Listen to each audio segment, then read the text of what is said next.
ಶ್ರೀ ಗುರುಭ್ಯೋ ನಮಃ.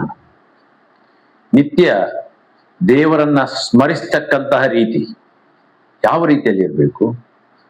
ಪೂರ್ಣ ರೂಪನಾಗಿರ್ತಕ್ಕಂಥ ಭಗವಂತ ನಮಗೆ ಕಣ್ಣಿಗೆ ಕಾಣದಿದ್ದರೂ ಕೂಡ ನಮ್ಮನ್ನು ಆವರಿಸಿ ಇರ್ತಾನೆ.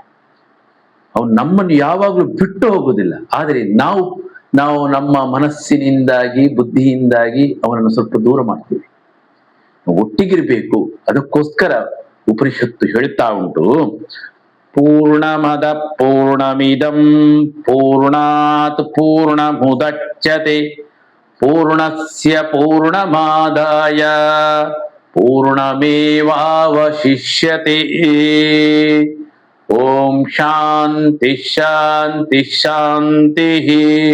ಪೂರ್ಣ ರೂಪನಾದಂತಹ ಭಗವಂತ ಪೂರ್ಣನಾಗಿದ್ದುಕೊಂಡು ಆ ಜಗತ್ತನ್ನು ತನ್ನಿಂದ ಹೊರ ಕೊಟ್ಟಿದ್ದಾನೆ. ಈ ಜಗತ್ತು ಆದ್ರೆ ಅವನಲ್ಲಿ ಏನೂ ಕಮ್ಮಿ ಆಗುವುದಿಲ್ಲ. ಅವನು ಪೂರ್ಣನಾಗಿಯೇ ಇರ್ತಾನೆ. ಅಂತಹ ಆ ಪರಬ್ರಹ್ಮ ಸ್ವರೂಪದ ಚಿಂತನೆ ನಮ್ಮಲ್ಲಿ ಪೂರ್ಣತ್ವ ಬರಲಿ. ಆ ಪೂರ್ಣನನ್ನ ನೋಡ್ತಾ ನಮ್ಮ ಜೀವನವನ್ನ ಸಾರ್ಥಕಪಡಿಸುವ ಅಂತ ಈ ಶ್ಲೋಕದ ಅರ್ಥ. ಎಲ್ರಿಗೂ ಒಳ್ಳೇದಾಗ್ಲಿ ಅಂತ ಕೇಳ್ತಾ ಶ್ರೀಕೃಷ್ಣಾರ್ಪಣ.